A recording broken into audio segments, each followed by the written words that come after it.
जो चित्त है, चेतन है, तो वही जो चेतनता, ये आत्मा का स्वाभाविक गुण होता है। जो आत्मा है वो जो सत, चित और आनंद स्वरूप है।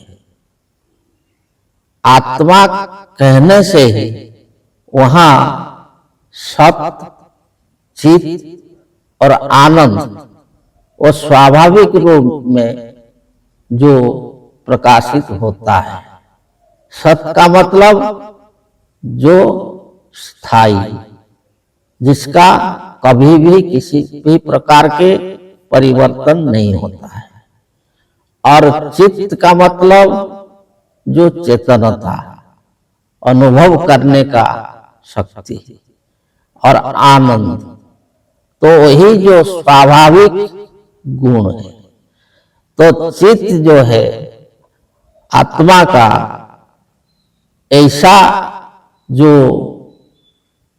शक्ति है कि जिसके द्वारा वो सारे तत्वों को, सारे चीजों को वो अनुभव करता है, इसलिए चेतन है। जो चेतन नहीं है, जो जड़ है, वो कभी भी किसी प्रकार का अनुभव नहीं कर सकता। तो जो चेतन है, चेतन में वृत्ति होते हैं, वृत्तियां होते हैं। वृत्ति का मतलब जो कि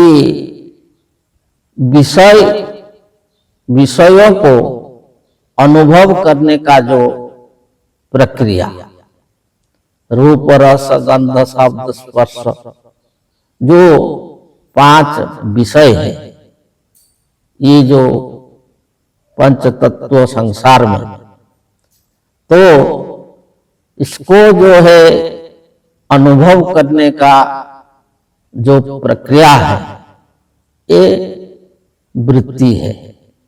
तो जो चित्त का, जो आत्मा का जो अनुभव करने के लिए जो प्रक्रिया शक्ति है, जो विषयों के साथ जोड़ता है, उसको मन बोला जाता है।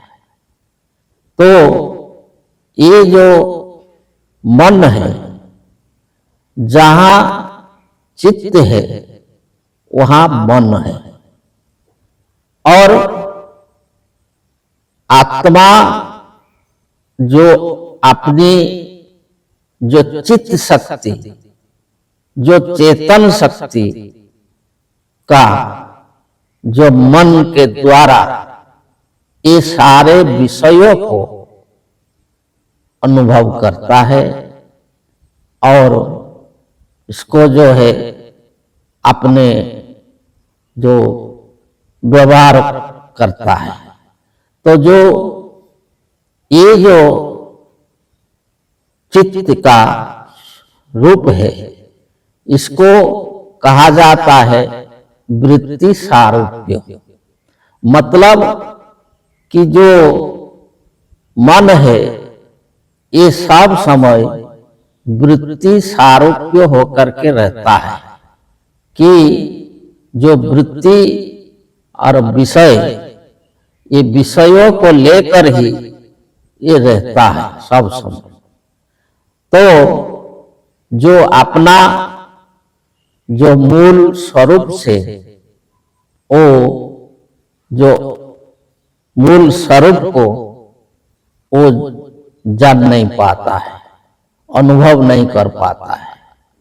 तो ये जो चित्त से जो वृत्तियां निकलती है और मन जो विषयों के तरफ भागता है, तो जब ये जो मन को, ये वृत्तियों को जब विषयों से हटाकर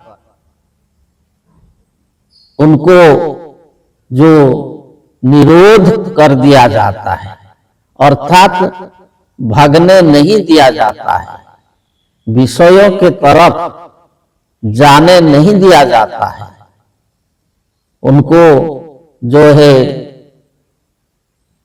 स्थिर कर दिया जाता है कि ये जो वृत्तियां जा नहीं सकते। जैसे कि जो सूर्य और जब उदय होता है तो पहले जो वो निकले, उदय हुआ, तो उसका जो स्वरूप है जो दिखाई देता है, उसका जो किरण, सूर्य किरण बोला जाता है, रश्मि, ये बाहर नहीं गया है, तो सूर्य जो है अपना स्वच्छ निर्मल स्वरूप में दिखाई देता है। सुबह जब पहले उदय हुआ, उसके बाद वो धीरे धीरे जब वहां से रश्मि निकलता है तो सूर्य का रूप बदल जाता है और धीरे धीरे वो जितना समय ऊपर उठता है तो उसका रूप बदल जाता है, धीरे धीरे वो दिखाई नहीं देता, उसका जो रश्मि ही दिखाई देता है। और वही जो रश्मि है, जो किरण है, तो इसको ही वृत्ति बोला जाता है। तो ऐसे जो चित्त जो है, जो जैसे जैसे विषयों के प्रति जाएगा, ऐसे ऐसे वो जो है वृत्ति सारूप्य होता जाएगा और अपना जो मूल स्वरूप को वो खो देगा। तो ऐसे कि जो अपने स्वरूप को भूल करके ये विषय में, वृत्तियां में रहता है, तो उसको वृत्ति सारूप्य बोला जाता है। तो जो मन है, ये मन ही जो है मुक्ति का, बंधन का कारण है। कहा गया है कि मन एव मनुष्याणां कारणं बंधमोक्षे, कि मनुष्य मुक्ति में रहेगा या बंधन में रहेगा और उसका मन के ऊपर ही निर्भर करता है। जो मन चाहेगा तो मनुष्य क्षण मात्र में बंधन मुक्त हो जाएगा और मन ही मनुष्य को बंधन में डालता है। जब मन जो काम क्रोध लोभ मोह में फंसता है तो मनुष्य को बंधन में डालता है।